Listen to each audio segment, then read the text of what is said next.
Somewhere beyond the trees, a fire burns just for you. In a house where silence keeps its promises, someone is always watching.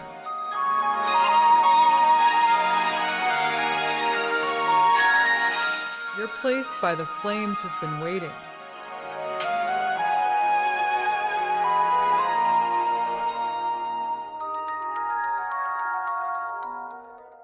High upon a ridge where the wind loses its strength and the air grows quiet, stands a stone house. It is built of gray rock taken from a riverbed, rooted deep into the earth below.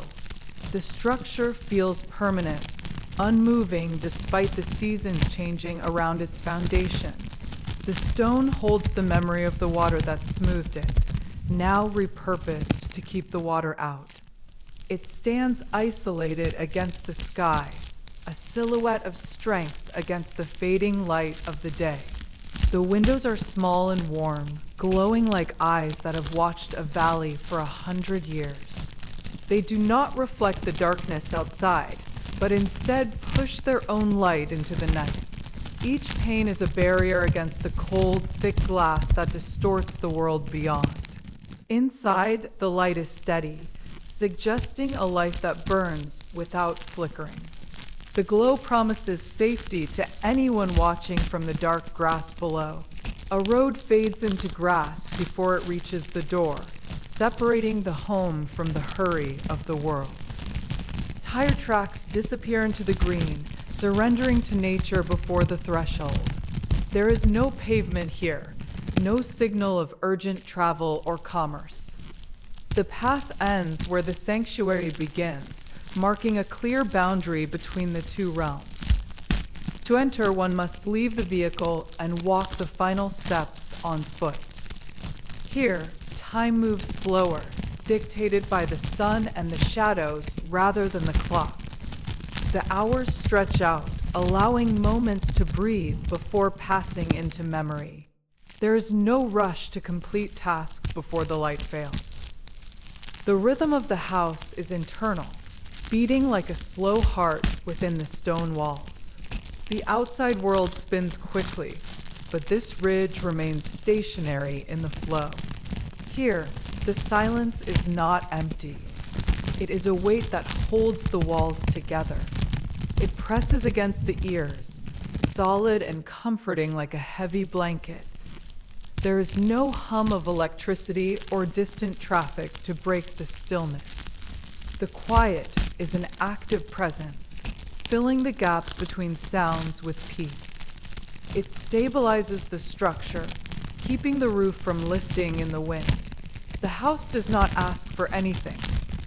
It only offers shelter without demand or expectation of return. It stands ready to receive the weary, requiring no payment. The walls do not judge the state of those who enter through the door. They simply exist to block the weather and provide a space for rest. The generosity of the stone is silent and absolute. A fire had been lit before the sun went down, kindled with dry twigs and paper until the wood caught. The initial flame was small, hesitant, before finding purchase on the larger logs. Smoke rose up the chimney, carrying the scent of burning sap into the cool air. The crackle began softly, then grew into a steady rhythm of consumption.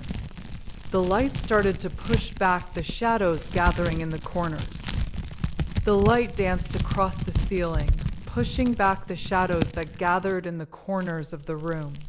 It moved with the draft, flickering against the plaster like a living thing. The darkness retreated to the edges, unable to penetrate the center of the warmth. Every object in the room cast a long, shifting silhouette against the walls. The dynamic light made the static room feel alive and breathing. The cold of the night pressed against the windows, but it could not enter the sealed space. Frost began to form on the outer glass, crystallizing in intricate patterns against the dark. Inside, the air remained temperate, protected by the thickness of the wall. the barrier held firm against the dropping temperature of the valley below. The glass was the only thing separating the warmth from the freezing night. The heat remained inside, held by the stone and the glass that trapped the energy. It radiated outward from the grate, warming the floorboards and the nearby chairs. The thermal mass of the room absorbed the fire's output, storing it for later. The air grew thick with warmth, heavy enough to feel on the skin. The cold outside was irrelevant to the climate established within. The wood was carried from the shed before the frost settled on the grass outside. The trip was made in twilight, when the visibility was low and the air was sharp. Each load was heavy, requiring a firm grip and a steady back to transport. The journey from storage to hearth was a ritual of preparation for the night. The cold bit at the exposed skin during the labor of carrying. It was stacked neatly against the stone wall, dried by the wind, and waited there until the evening chill arrived. The pile was organized, ready to be fed into the grate when needed. The wood had seasoned through the summer, losing its moisture to the sun and air. Now it was fuel, transformed from tree to heat source through patience.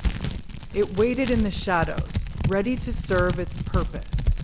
That labor was born of necessity, a duty performed while the shadows lengthened across the yard. There was no choice but to prepare, to ensure survival against the elements. The work was physical, demanding breath and muscle to complete before dark.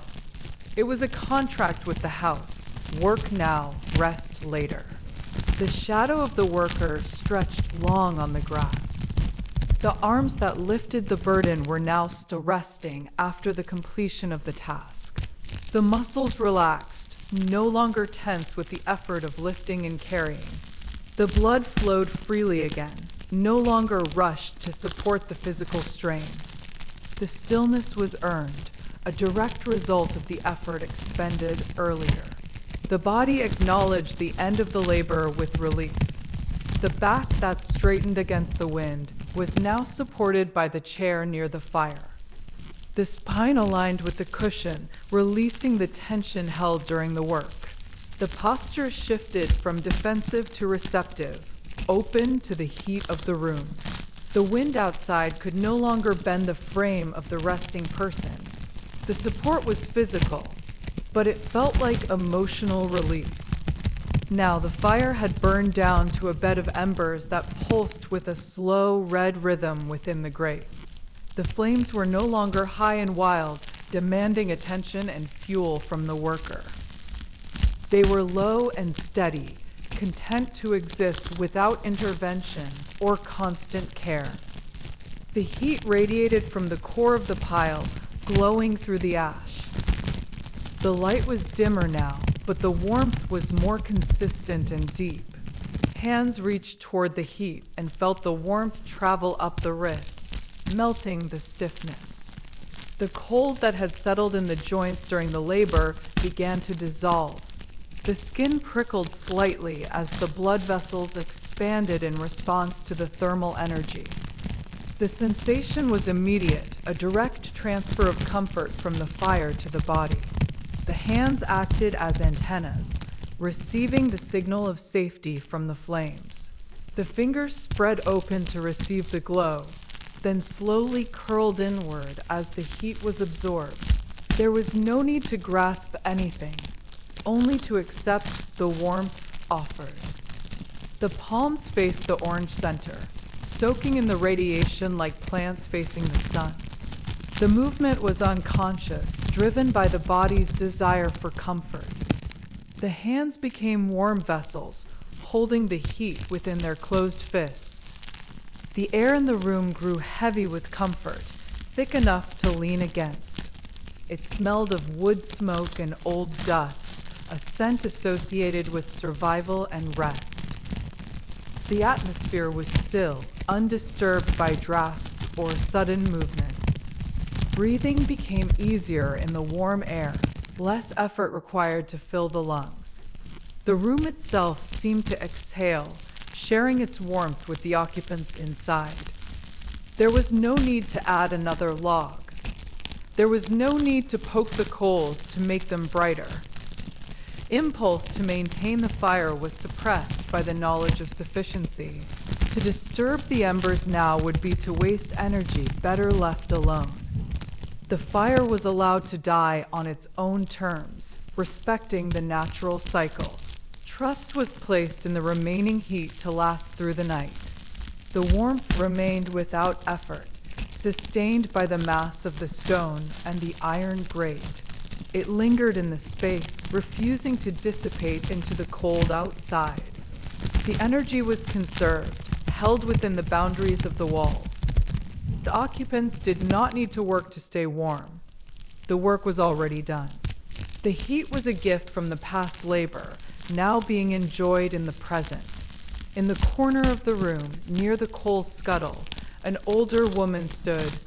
She had lived within such walls since her hair was dark, and now it was silver. She wore a heavy wool shawl that smelled of lavender and old paper. Her presence was foundational, like a piece of the furniture that had always been there. She watched the embers with a knowing look, understanding their language of crackle and glow. She did not speak, for she knew that words often broke the peace of the evening. Her silence was not empty, but filled with a heavy, comfortable weight. Words would disrupt the atmosphere, introducing noise where none was needed. Her presence communicated everything that needed to be said about safety and care. In her silence, there was an invitation to simply be, without explanation. Her hands were marked by time, scarred from the garden and the kitchen and the woodpile. The skin was thin and veined, showing the history of work and weather. She reached out to adjust the metal screen, ensuring the sparks did not fly. The movement was precise, her fingers knowing exactly where the latch needed to be secured. This act was one of protection, safeguarding the home from the element that warmed it. Her movement was slow and rhythmic, practiced over years of watching over a room. There was no rush in her actions, no anxiety about the tasks at hand. Each gesture was deliberate, performed with the efficiency of someone who has done it before. The rhythm of her work matched the pulse of the embers, creating harmony. She stepped back after adjusting the screen, returning to her position in the corner. She knew the sound of the wind changing. She knew the smell of the smoke before it rose. Her senses were tuned to the house, alert to any shift in the environment. She watched the flame so the house did not have to. The vigil was kept by another, allowing the rest of the occupants to surrender. The watch had been passed to her capable and experienced hands. She stayed so others may rest, taking on the burden of vigilance for the night. Her presence was the final layer of security, the human element of the warmth. The occupants could close their eyes knowing she was awake. She was the anchor that kept the room from drifting into coldness. Her eyes reflected the embers, glowing with a similar quiet intensity. It became clear that warmth did not need to be forced to stay. It lingered. It held the room in a gentle embrace long after the work was finished. The safety was already secured by the stone and the woman and the fire. There was no struggle against the cold, only an acceptance of the warmth given. The house knew how to stand, and the keeper knew how to wait. A heaviness settled in the legs, not of exhaustion, but of grounding. A softness opened in the chest, not of weakness, but of trust. This was the feeling of setting down a burden that was carried for too long.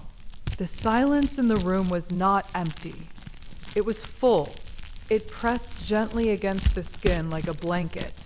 The need to hold on dissolved. The need to stay awake faded. The breathing slowed to match the pulse of the embers.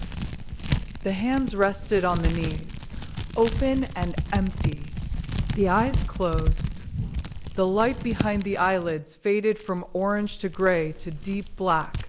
The older woman remained in the corner. Her wool shawl was a dark shape against the wall. She did not move. She did not leave. She was the constant point in the room. The fire crackled once, softly, and then settled. The house settled. The body settled. The night was quiet. The long day was over. The watch was ended. Now all is held.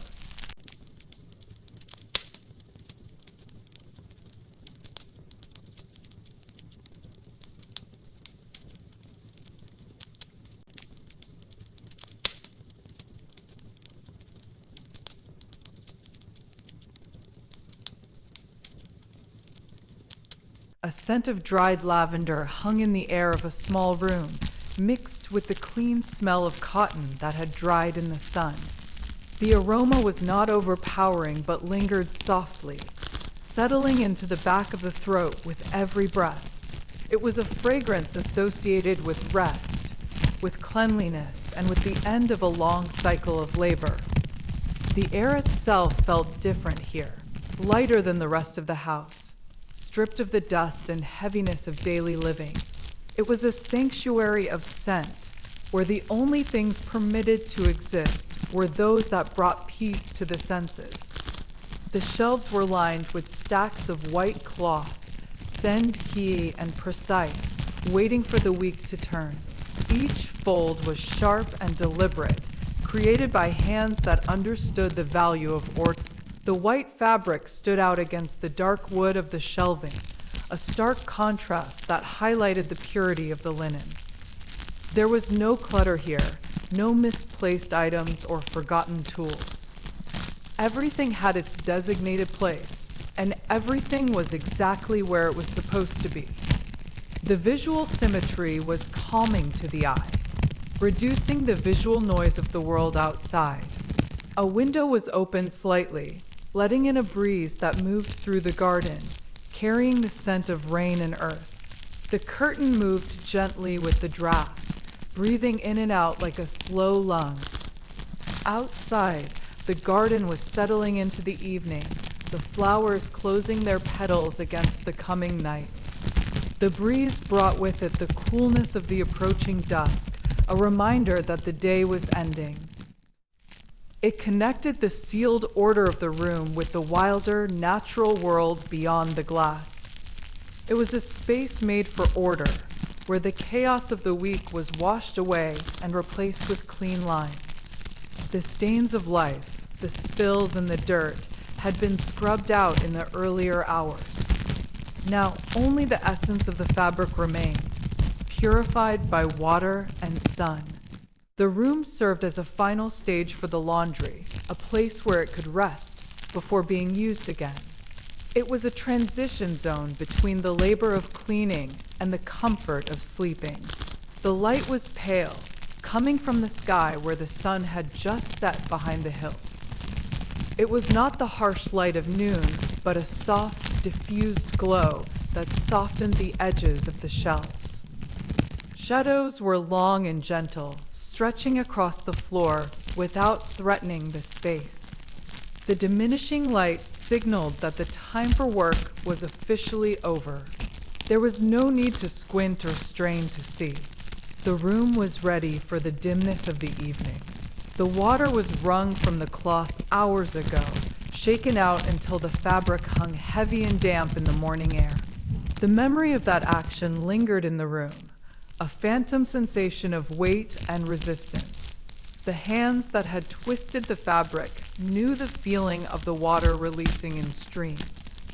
It was a physical effort, requiring strength to remove the excess weight of the wash. That struggle was now distant, replaced by the dry lightness of the finished product. It dried slowly while the sun moved across the yard, bleaching the white until it smelled of wind and clean dust. The fabric had been exposed to the elements, absorbing the energy of the day. The sun had acted as a partner in the labor, doing its part to prepare the cloth. The scent was not just of soap, but of the outdoors, captured within the weave. It was a natural perfume, earned through exposure to the sky and the air. That labor was finished. The burden of the washing was set down. The arms that scrubbed the stain were now still. There was nothing more that needed to be cleaned. There was nothing more that needed to be prepared.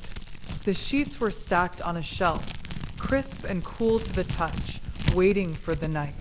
The effort of the washboard was gone. The stiffness of the drying was past. The physical toll of the day had been exacted and paid in full.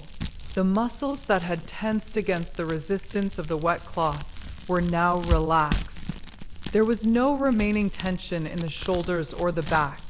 The body acknowledged the completion of the task with a deep sense of relief. The work was not pending.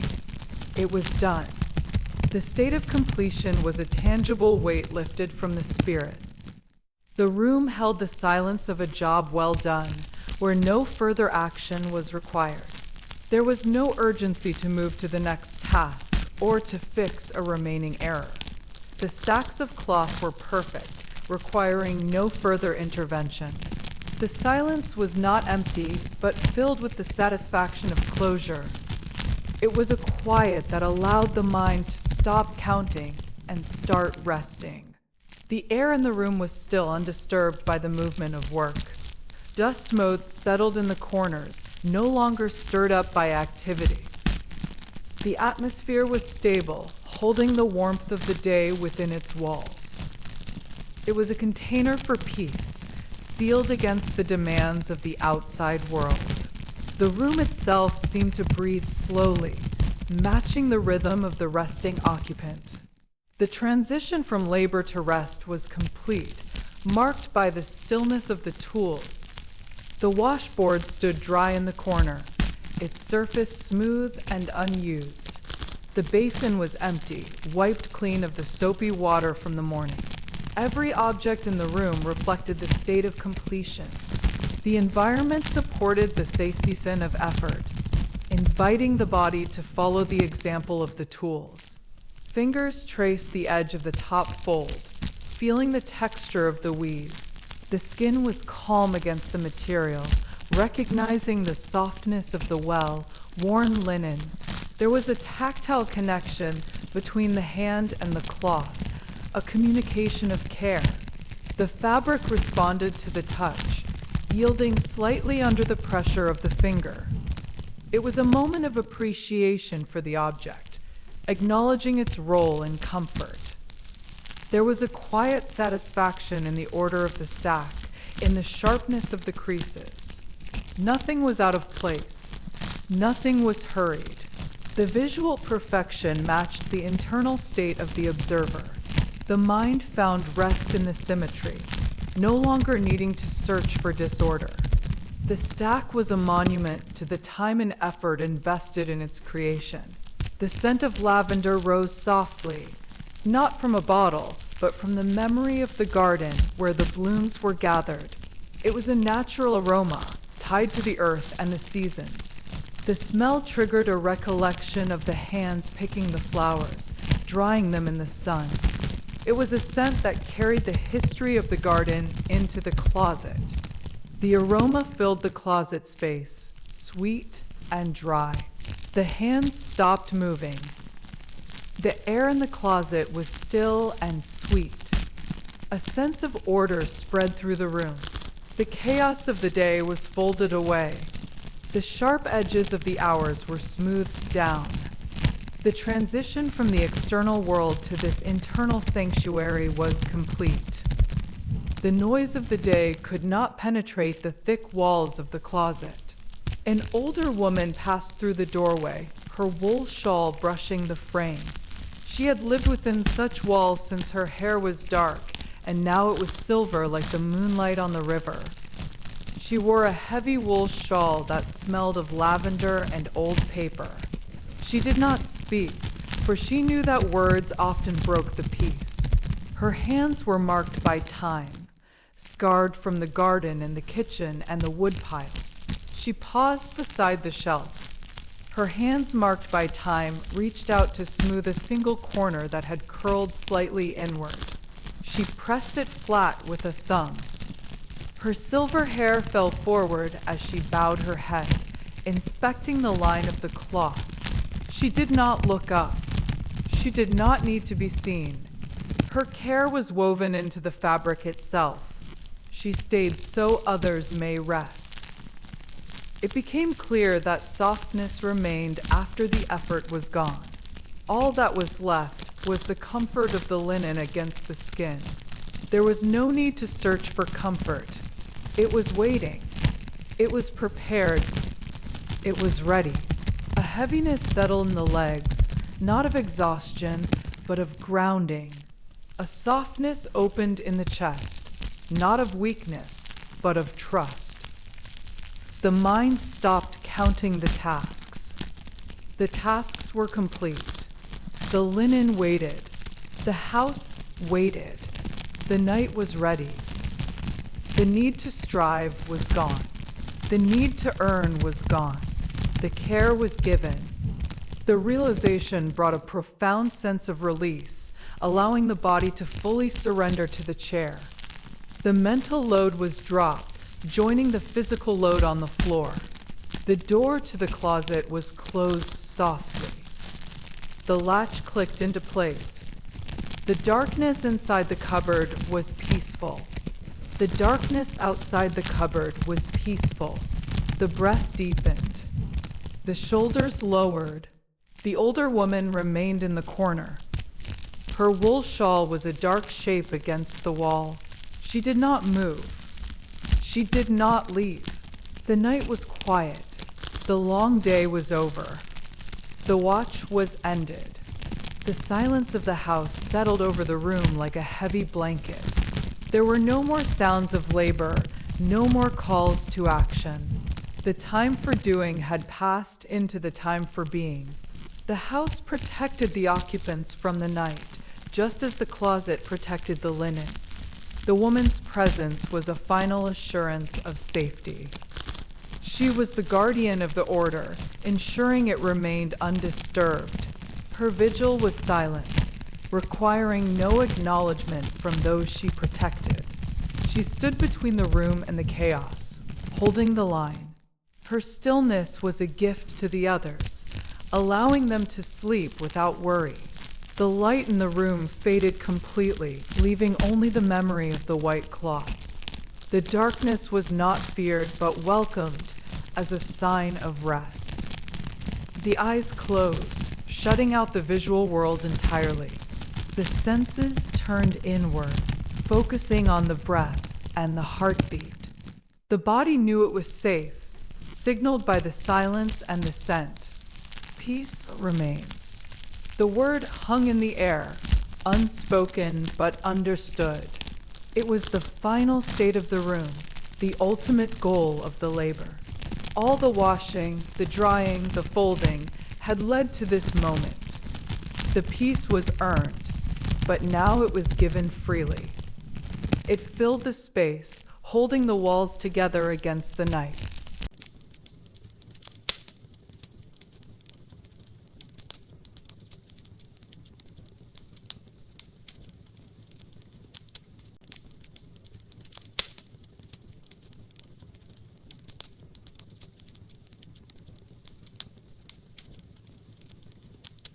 The sound of rain tapped against a window pane, a steady rhythm that filled the silence without breaking it. It was a percussive softness, a million tiny fingers drumming against the glass in a pattern that had no melody but offered comfort. The noise was constant, a white noise that drowned out the smaller, sharper sounds of the house settling. It created a sonic barrier, wrapping the room in a cocoon of water and sound. The rhythm was hypnotic, lulling the mind into a state of passive observation rather than active worry. Inside, the room was dry and warm, separated from the wet world by a thick layer of glass. The air here was still, untouched by the drafts that whipped around the corners of the building outside. There was no dampness on the skin, no chill creeping into the bones from the ground. The atmosphere was preserved, kept distinct from the storm raging beyond the walls. It was a pocket of climate controlled by the structure of the house itself. A lamp burned on a desk, casting a pool of golden light onto the wood. The light was localized, creating an island of visibility in the surrounding dimness. It illuminated the grain of the desk, highlighting the scratches and marks of use over the years. The glow was warm, contrasting with the cool gray light that filtered through the window from the storm. It was a beacon of domesticity, signaling that life continued indoors despite the weather. The books on the walls stood silent in the dimness, their spines quiet in the shadow. They were lined up in rows, holding knowledge that did not need to be accessed tonight. The leather and cloth bindings absorbed the light rather than reflecting it, adding to the room's hush. They were witnesses to the storm, unchanged by the wind outside. Their presence added weight to the room, grounding it in history and stability. It was a space made for shelter, where the storm could be watched without being felt. The design of the room prioritized protection over view, though the window offered a glimpse of the outside. The walls were thick, the insulation deep, ensuring that the elements remained external. It was a refuge designed for the specific purpose of waiting out the weather. The intent of the space was clear, to keep the inhabitants safe and dry. The glass was thick, separating the dry warmth of the room from the wet cold of the garden. It was a transparent wall, allowing vision but preventing contact. The cold could not penetrate the material, no matter how hard the wind pressed against it. The condensation formed on the outside, leaving the interior surface clear and touchable. This barrier was the primary defense, the thin line between comfort and exposure. A latch was secured against the wind before the sky turned gray, clicked into place with a solid sound. The metal mechanism engaged with a finality that signaled the end of the preparation phase. It was a small action, but it carried the weight of securing the entire home. The sound echoed slightly in the quiet room, marking the transition from open to closed. The house was now sealed against the incoming front. That labor was finished. The burden of the securing was set down. The hands that locked the door were now still. There was nothing more that needed to be guarded. There was nothing more that needed to be feared. The responsibility for the safety of the room had been transferred from the human to the structure. The human role was complete. The house would now take over the duty of protection. Outside, the rain began to fall, tapping against the pane in a rhythm that had no beginning and no end. It seemed as though it had always been raining and would always continue to rain. The timelessness of the storm made the moment inside feel suspended, outside of normal chronology. There was no urgency to move because the weather dictated a pause in activity. The world outside was paused, so the world inside could rest. Inside, the air was dry and warm, separated from the wet world by a thin layer of glass. The contrast was sharp, defined by the touch of the hand against the window surface. One side was slick with water, the other smooth and warm to the touch. This physical difference reinforced the psychological safety of the interior. The boundary was tangible, proven by the sensory experience of the glass. The boundary was firm. The shelter was solid. There was no wavering in the structure, no creaking that suggested weakness. The house stood as a monolith against the fluid chaos of the storm. It offered a promise of continuity, assuring the occupant that the walls would hold. The solidity of the building translated into a solidity of spirit for those within. The transition from the outside world to this inner sanctum was complete. The shoes were removed, the coats hung up, the outside shed at the door. The ritual of entering was finished, leaving only the state of being. The occupant was no longer a traveler battling the elements, but a resident safe within. The identity shifted from survivor to dweller, secure in the knowledge of shelter. The light from the lamp flickered slightly, then steadied, matching the rhythm of the breath. It was a visual anchor, a point of focus in the growing darkness of the evening. The flame inside the bulb was constant, unlike the chaotic movement of the rain outside. It provided a sense of control, a small element of the environment that bathed the switch on the wall. This control was comforting, a reminder of human agency within the safe space. The sound of the wind rose and fell, but the room remained unaffected by the fluctuations. The peaks of the storm crashed against the exterior, but dissipated before entering. The interior volume remained acoustically stable, preserving the quiet. The noise was reduced to a murmur, manageable and non-threatening. The house filtered the violence of the weather into a gentle background hum. The preparation for the night was fully concluded, leaving no loose ends to tie up. The windows were shut, the doors locked, the lights adjusted to a comfortable level. There were no pending tasks related to the weather or the security of the home. The mind could release the checklist, knowing every item was marked complete. This completion allowed the mental shift from doing to resting to begin. The forehead leaned on the cool surface of the window. The skin met the glass, feeling the temperature difference between the body and the storm. It was a connection to the outside that required no exposure, a way to touch the weather safely. The coolness was refreshing against the warmth of the face, a sensory contrast that heightened awareness. It was a moment of intimacy with the storm, mediated by the protection of the house. The eyes watched the water droplets race each other down the pane, merging and dividing in silence. They followed paths dictated by gravity and the texture of the glass, creating fleeting rivers. Some drops moved fast, others caught on imperfections and waited for more water to join them. It was a miniature landscape of movement, captivating and endless to observe. The visual activity required no interpretation, only observation. There was no need to go out into the weather. There was no need to fix the leak in the gutter or gather the tools from the shed. The impulses to intervene were recognized and then released as unnecessary. The problems of the exterior were suspended until the storm passed.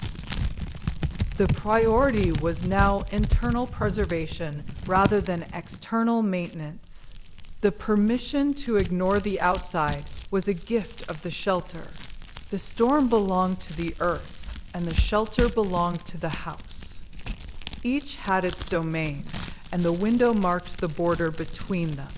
The earth could claim the garden, the trees, and the road without contest. The house claimed the room, the heat, and the occupant with equal authority. There was no conflict between the two, only a respectful separation of powers. The sound of the rain became a wall of noise that kept the world away. It was a sonic curtain that obscured the distance, making the room feel isolated. Nothing from the outside could penetrate this wall of sound except the light. It created a sense of privacy, even if the house was not alone in the valley. The noise was a shield, protecting the silence within from the chaos without. It was a sound that said nothing could enter. It was a sound that said nothing was required. The message was clear in the rhythm of the drops against the glass. The occupant was relieved of duty, released from the expectation of action. The storm demanded nothing but endurance, and the house provided the means to endure. The sound was a lullaby of exemption from labor. The tension in the neck dissolved. The worry about the weather faded. The muscles that had tightened in anticipation of the cold now relaxed. The mind stopped scanning for threats, trusting the walls to handle them. The physical state of the body mirrored the security of the structure. The relaxation was total, extending from the head down to the feet. The storm could rage. The house stood firm. The room was dry. The bed was warm. These facts were repeated internally, reinforcing the reality of the safety. The external chaos was acknowledged, but not accepted into the personal space. The comfort of the bed waited, promising rest after the observation of the storm. The night was shaped by the weather, but the sleep would be shaped by the shelter. Near the window seat, an older woman stood with her back to the room. She had lived within such walls since her hair was dark, and now it was silver. She wore a heavy wool shawl that smelled of lavender and old paper. She did not speak, for she knew that words often broke the peace. Her hands were marked by time, scarred from the garden and the kitchen and the woodpile. She held a dry cloth in her hands marked by time. She wiped a stray drop of moisture from the interior sill, though the glass did not leak. It was a gesture of care, not correction. She folded the cloth neatly and set it aside. Her presence was a barrier against the draft, steady and unmoving. She stood between the room and the cold. She stayed so others may rest. It became clear that safety was a solid thing. The noise of the rain did not enter the bone. The wetness did not touch the skin. The shelter held firm against the gray light. The body turned away from the window. The eyes closed to the sound of the water. A heaviness settled in the legs, not of exhaustion, but of grounding. A softness opened in the chest, not of weakness, but of trust. Thrice practiced, the sleep was safe. The rain continued. The rest continued. The need to hold on dissolved. The need to stay awake faded. The breathing synced with the fall of the rain. Slow, steady, constant. The hands lay flat on the coverlet. The muscles released their grip. The older woman remained in the corner. Her wool shawl was a dark shape against the wall. She did not move. She did not leave. The night was quiet. The long day was over. The watch was ended. The silence returned, deeper than before, now that the vigil was shared. The woman's presence ensured that the safety was not accidental, but maintained. The room settled into the night, accepting the darkness as a blanket. The lamp was dimmed, reducing the light to an ember, like glow. The shadows lengthened, filling the corners without threatening the center. The house breathed, expanding and contracting with the temperature changes. It was alive in its own way, protecting its inhabitants with its structure. Rest is here. The words were not spoken, but felt in the air. They were written in the stillness of the books and the warmth of the lamp. They were woven into the wool of the woman's shawl and the dryness of the cloth. The statement was absolute, allowing no contradiction from the storm outside. The rest was earned by the labor of the day and secured by the lock of the night.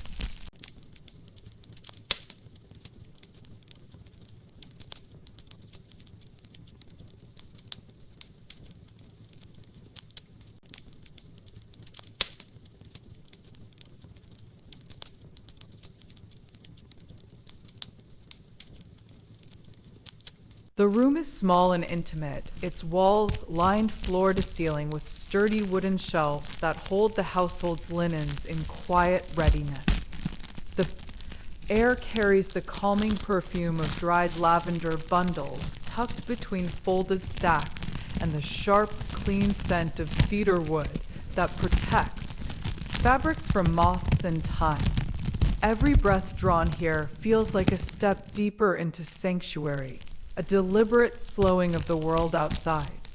Shelves stretch upward in orderly rows, each one filled with stacks of folded sheets and blankets in shades of white and cream that have softened with age and countless washings. The linens are rough to the touch at first, like unbleached cotton or homespun wool, but they hold a deep softness born of years of use and careful storage. Each stack is precisely aligned, a testament to the quiet order maintained within these walls. The scent of lavender is strongest near the open door, where a small sachet hangs from a nail, its dried flowers releasing their fragrance with every subtle shift in the air. This scent mingles with the earthy aroma of cedar planks that form the shelves themselves, creating an atmosphere that speaks of preservation and care. It is a smell that lingers on the skin and in the memory long after leaving the room. The air is cool and dry, maintained by the thick stone walls that keep the room at a constant temperature regardless of the season outside. This dryness is essential for the linens, preventing mildew and preserving the fibers so they remain strong and supple for generations. You can feel the absence of humidity on your skin, crispness that feels both ancient and purposeful. This is a place of storage, yes, but more deeply, it is a place of promise, a repository of comfort held in reserve for moments of need. Every folded sheet represents a bed that will be made, every blanket a warmth that will be offered, every quilt a story waiting to be wrapped around someone seeking rest. The room does not simply hold objects, it holds potential for care. The woman enters without sound, her footsteps absorbed by the thick wool of the rug beneath the shelf. She moves with the unhurried certainty of someone who has performed this ritual countless times, her body remembering the path even in the dim light filtering through the high window.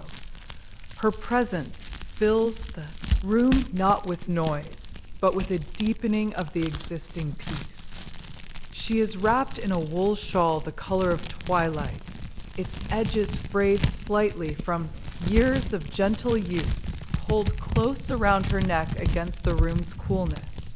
Her silver hair is gathered loosely at her nape, a few strands, escaping to frame a face marked by time but softened by kindness. She does not rush, for rushing has no place in this sanctuary of preparation. Her eyes lift to the top shelf where the quilt rests, folded neatly beside a stack of winter blankets. She does not hesitate or strain. She knows exactly where to find what is needed, her memory as precise as the alignment of the linens on the shelves. Her movements are economical, each gesture serving a clear purpose without excess. She approaches the step stool positioned beside the shelf, its wooden rungs worn smooth by generations of careful feet. The stool does not creak as she places her weight upon it, a testament to its solid construction and the oil that has been rubbed into its joints over the years. She trusts it completely, as she trusts every element of this room. Her hands rise to the top shelf, fingers brushing against the rough, hewn wood before finding the edge of the quilt. She does not stretch beyond her comfort, respecting the limits of her body with the same care she gives to the linens. This is not a struggle, but a collaboration between keeper and object. The quilt is heavy with the weight of its stitching and the history woven into every patch. She lifts it slowly, allowing her arms to adjust to the familiar burden, feeling the texture of fabric through the thin cotton of her dress. The quilt has been stored with lavender sachets, and the scent rises as she moves it, a cloud of calm accompanying the fabric. She descends the step stool with deliberate care, the quilt cradled securely against her chest. Her feet find the floor without a sound, her balance perfect despite the weight she carries. She turns toward the center of the room, her movements fluid and assured. Dance performed in silence. The wooden table stands waiting in the room's center, its surface worn smooth by years of similar preparation. She places the quilt upon it with a gentleness that speaks of reverence, as if setting down something far more fragile than fabric. The wood accepts our weight without protest, a silent partner in this ritual of care. She does not unfold the quilt immediately. Instead, she stands for a moment with her hands resting on the folded layers, feeling the familiar patterns of stitching beneath her palms. This pause is part of the ritual, a moment of acknowledgement before proceeding, a breath held between intention and action. Then her hands begin to smooth the top layer, pressing out the air that has settled between the folds during storage.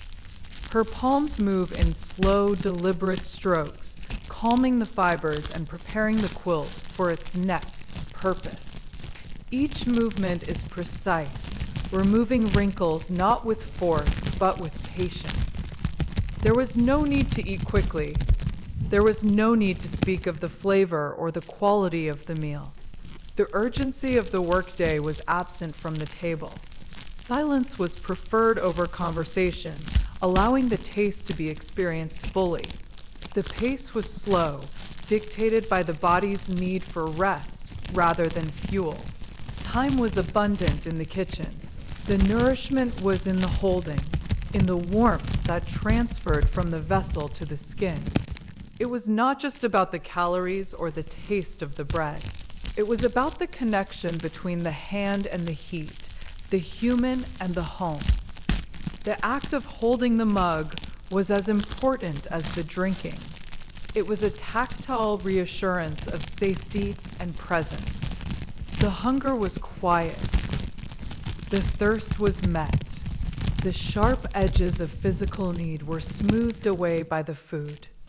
There was no gnawing sensation in the stomach, no dryness in the throat. The body signaled satisfaction, releasing the hormones of contentment. The physical demands were silenced by the simple act of eating. The hands loosened their grip on the mug. The shoulders dropped. The tension that had been held in the upper body melted away. The posture shifted from alert to relaxed, sinking into the chair. The body acknowledged that there was no threat in the room. The physical release was a signal to the mind that it was safe to rest. The silence of the kitchen was full and complete. The need to strive was gone. The need to earn was gone. The food was ready. The care was given. The table was set. A heaviness settled in the legs, not of exhaustion, but of grounding. A softness opened in the chest, not of weakness, but of trust. An older woman moved near the table, her wool shawl tight against the evening chill. She had lived within such walls since her hair was dark, and now it was silver. She wore a heavy wool shawl that smelled of lavender and old paper. She did not speak, for she knew that words often broke the peace. Her hands were marked by time, scarred from the garden and the kitchen and the woodpile.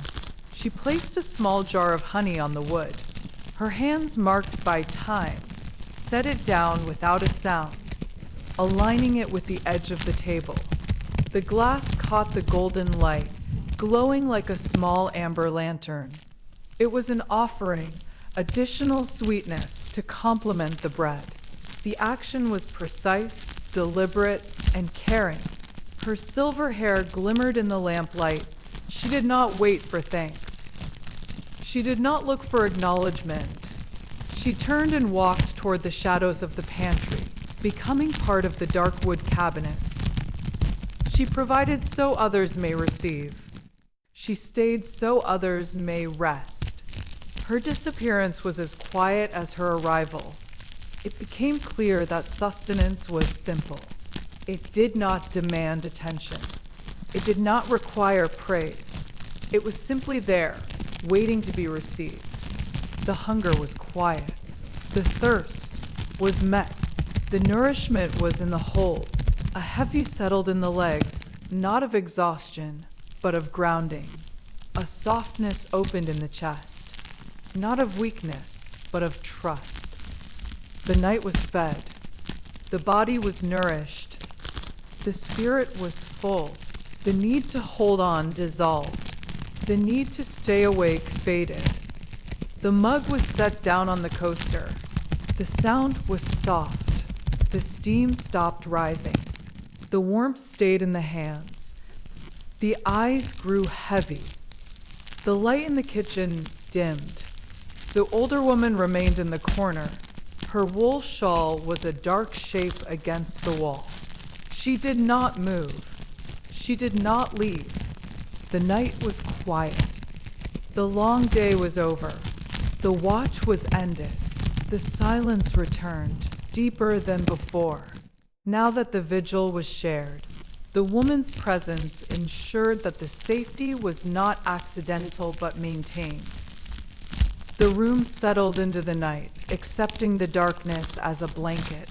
The lamp was dimmed, reducing the light to an ember, like glow. The shadows lengthened, filling the corners without threatening the center. The house breathed, expanding and contracting with the temperature changes. It was alive in its own way, protecting its inhabitants with its structure. Safety stays. The words were not spoken, but felt in the air. They were written in the stillness of the books and the warmth of the lamp. They were woven into the wool of the woman's shawl and the dryness of the cloth. The statement was absolute, allowing no contradiction from the storm outside. The rest was earned by the labor of the day and secured by the lock of the night.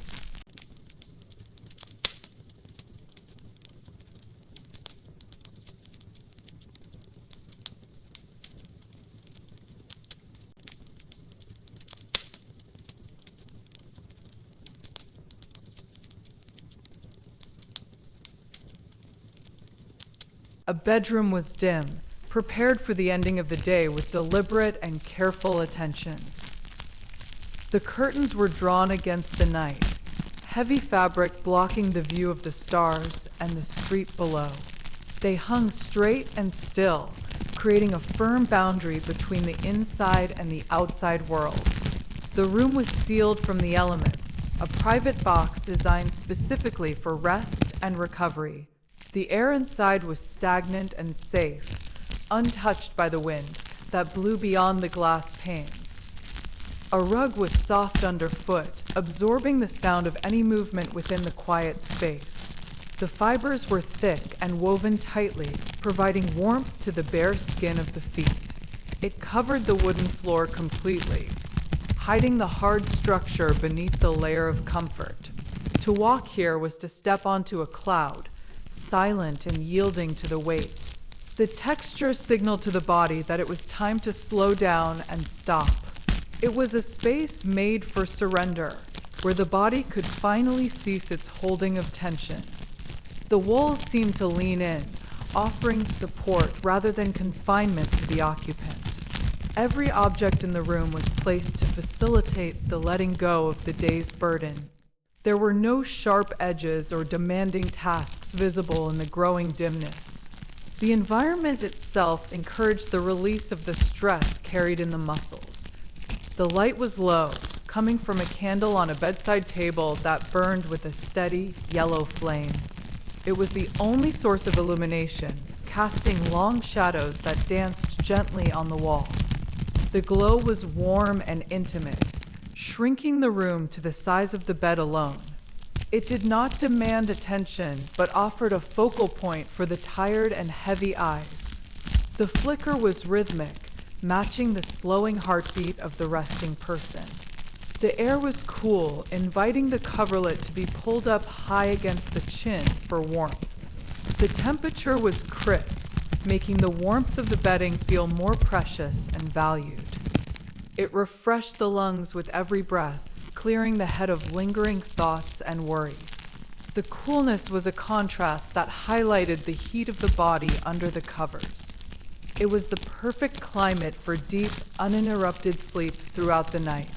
The house was silent, save for the settling of the timber in the walls around the room.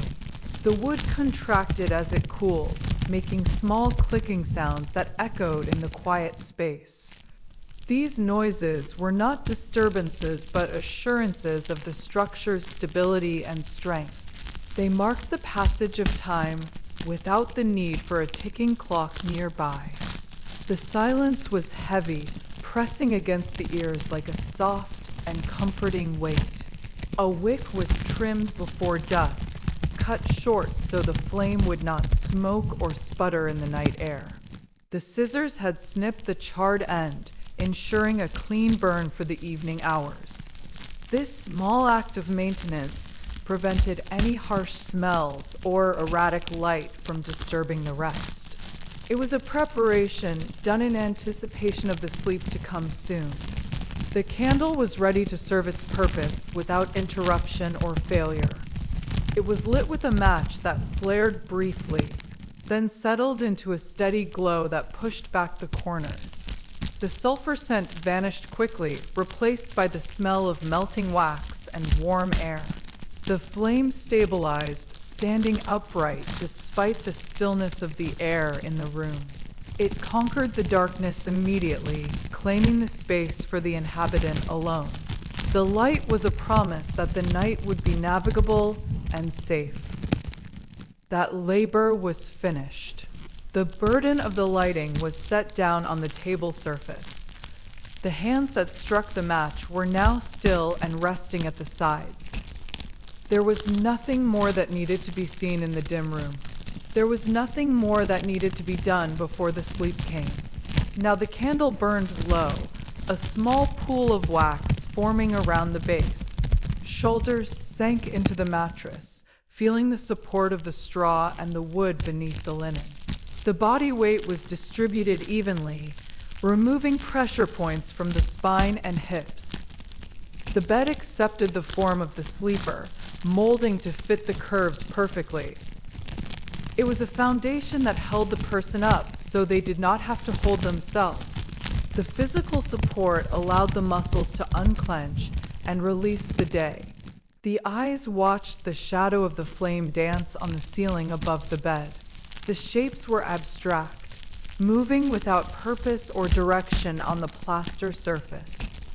They provided a visual stimulus that required no interpretation or focus from the mind. The movement was hypnotic, drawing the eyelids down with its slow rhythm. The shadows were the last thing to be seen before sleep took hold. The preparation phase was complete, leaving only the experience of the light and the quiet. The transition from activity to rest was marked by the stillness of the hands. The room held its breath, waiting for the occupant to follow the example of the wall. The candle burned steadily, consuming itself to provide the final moments of vision. The stage was set for the final surrender to the night and the dark. There was no need to keep the eyes open against the pull of the sleep. There was no need to watch the clock or wait for the morning light to come. The day was finished and the tasks were all completed hours before now. The light had done its work of revealing the room and the path to the bed. The darkness was not an enemy to be fought or feared in the night. It was a covering that protected the eyes from the strain of the visual world. The breathing became heavy and slow as the lungs relaxed fully in the rhythm. The hands lay still on the covers, no longer gripping the fabric or the sheets. The thoughts drifted away like smoke rising from the candle flame into the air. The room disappeared from the mind as the focus turned inward to the body. The house disappeared from the awareness, leaving only the sensation of the bed beneath. Only the feeling of rest remained in the consciousness of the sleeping person. A heaviness settled in the legs, not of exhaustion, but of grounding in the mattress. A softness opened in the chest, not of weakness, but of trust in the safety. The day was finished, and the light had done its work completely. Beside the bed, an older woman stood in the periphery of the dim light. She had lived within such walls since her hair was dark and young. Now it was silver like the moonlight on the river outside the window. She wore a heavy wool shawl that smelled of lavender and old paper stores. She did not speak, for she knew that words often broke the peace of the room.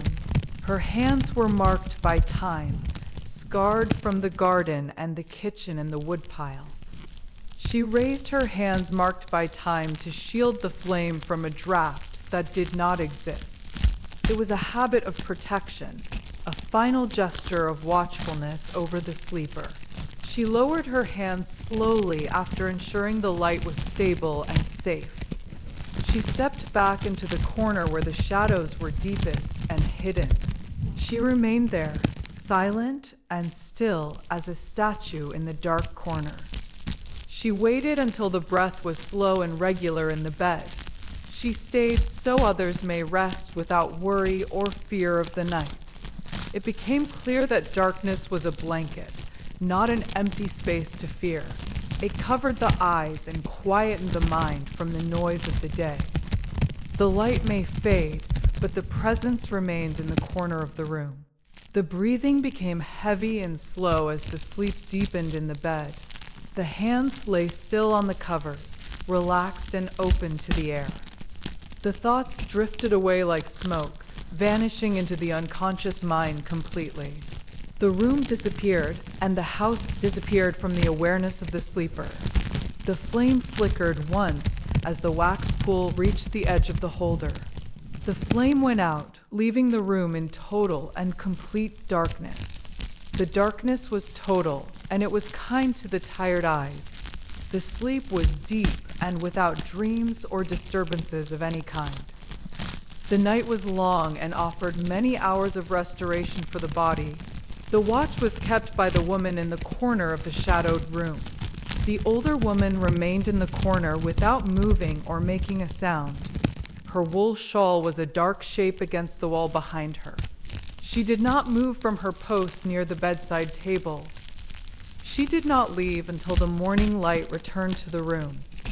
The night was quiet, and the long day was over for everyone. The watch was ended only when the sun returned to the sky. Safety stays in the room even when the light is gone completely. The sleeper is held by the bed and the house and the watch. Sleep comes gently and takes the body into the rest it needs.